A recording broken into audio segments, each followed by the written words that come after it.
Halo, Assalamualaikum warahmatullahi wabarakatuh. Perkenalkan, nama saya Resa Alvina Rahmadani dari kelas 3B, Prodi Pendidikan Matematika, Universitas Swadaya Gunung Jati Cirebon. Nah, pada kesempatan kali ini saya akan mencoba untuk melakukan uji validitas dan reliabilitas menggunakan aplikasi Minitab. Nah, langsung saja. Di sini saya sudah punya data perolehan skor dari instrumen berupa soal tes yang terdiri dari 15 soal dengan jumlah responden yaitu 50 orang. Nah, kita bisa langsung buka aplikasi Minitab-nya. Di sini saya menggunakan Minitab versi 16. Nah, karena kita sudah punya filenya tadi, maka kita bisa langsung buka saja.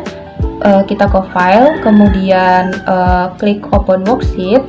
Nah, kemudian untuk file of tipenya, kita pilih sesuai dengan data yang kita punya. Karena saya tadi punya datanya berupa Excel, maka kita pilih Excel. Kemudian setelah itu kita pilih datanya. Ya, kemudian kita klik open. Nah, selanjutnya jika sudah seperti ini, sebelum melakukan uji validitas, kita perlu menghitung total skor yang diperoleh setiap respondennya. Caranya, kita klik ke kalkulator. Kemudian untuk variabelnya kita bisa tulis total skor seperti ini ya. Kemudian setelah itu kita jumlahkan dari S1 sampai S15.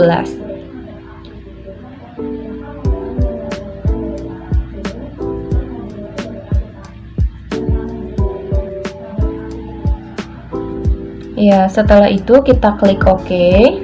Nah, kemudian akan muncul variabel baru yaitu total score yang tadi sudah kita buat. Nah, setelah itu untuk uji validitas kita klik start, kemudian pilih basic statistik, kemudian pilih correlation. Nah, di sini variabelnya kita masukkan dari S1 sampai total score.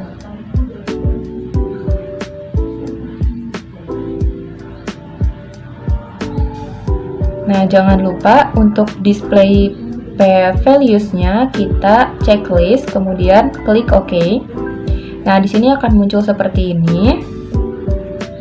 Kita lihat dari soal nomor 1, 2, 3, 4, dan 5, kita bisa langsung melihat nilainya dari total score yang paling bawah itu. Nah, di sini ada dua baris. Yang baris pertama itu merupakan nilai korelasinya, yang baris kedua itu merupakan nilai p-value-nya. Nah, suatu soal atau suatu instrumen dikatakan valid apabila nilai korelasinya itu bernilai positif dan p-value-nya itu kurang dari 0,05. Nah, di sini bisa kita lihat dari nomor 1, 2, 3, 4, dan 5 bahwa nilai korelasinya itu positif semua. Lalu kita pindah ke nilai p-value-nya. Di sini yang lebih dari 0,05 adalah soal nomor 1. Artinya soal nomor 1 ini tidak valid. Kemudian kita bisa pindah ke soal nomor 6, 7, 8, 9, dan 10.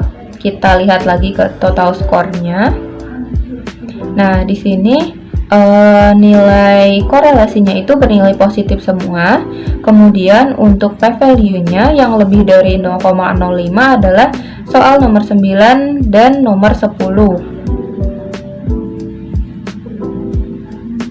Berarti soal nomor 9 dan 10 ini tidak valid juga.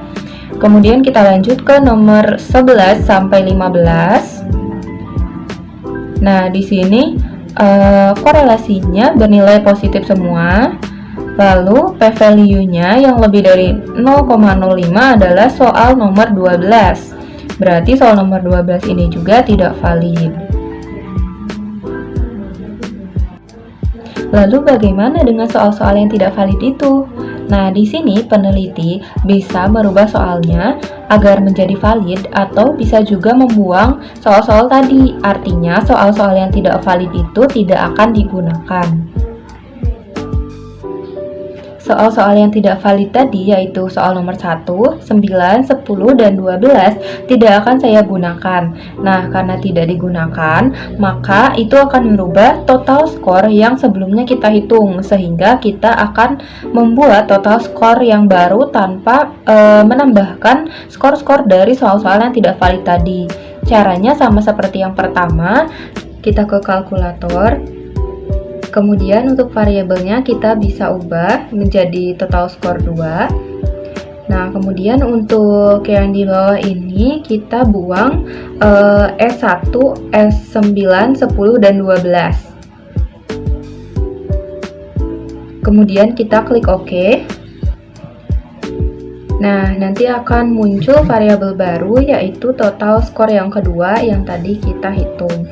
Nah, setelah itu kita uji kembali apakah soal-soal yang tadi itu sudah benar-benar valid atau tidak. Caranya seperti tadi, yaitu ke start, kemudian ke basic statistik, kemudian pilih correlation.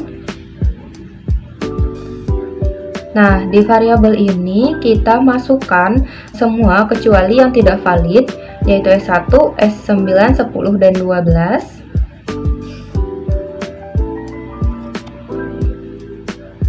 Dan untuk total skornya kita masukkan yang kedua. Kemudian display p-values-nya kita klik.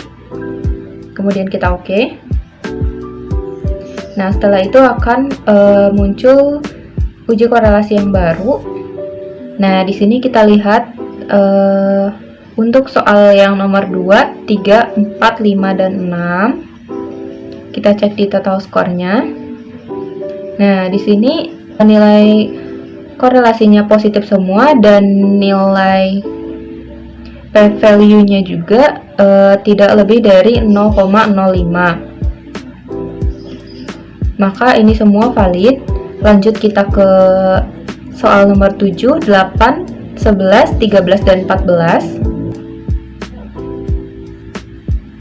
Nah, di sini nilai korelasinya positif semua dan juga untuk p-value-nya tidak ada yang lebih dari 0,05. Maka soal-soal ini adalah soal yang valid. Kemudian terakhir soal nomor 15, korelasinya positif dan p-value-nya tidak lebih dari 0,05, maka ini juga valid. Setelah melakukan uji validitas, selanjutnya kita akan lakukan uji reliabilitas untuk melihat apakah instrumen yang kita buat ini layak digunakan dalam penelitian atau tidak.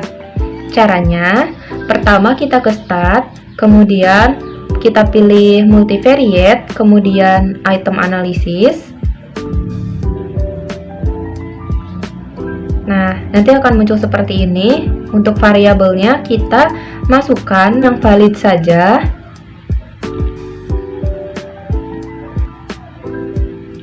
Nah, dan untuk total skornya itu kita tidak masukkan. Kemudian untuk result kita checklist semua kecuali covariance matrix. Nah, untuk grafiknya juga kita checklist. Nah, kemudian kita klik OK.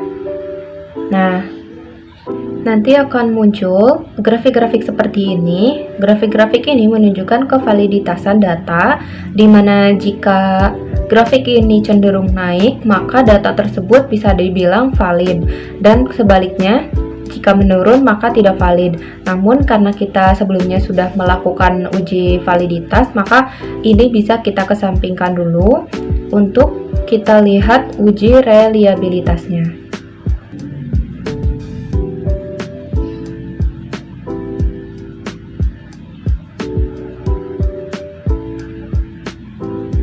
Nah, untuk uji reliabilitas kita hanya akan fokus pada nilai Cronbach alpha atau R alpanya. Di sini kita punya nilainya 0,6583, di mana jika kita lihat dari kriteria tingkat reliabilitasnya, maka instrumen ini dikatakan reliable atau cukup layak atau masih dapat diterima untuk digunakan dalam sebuah penelitian.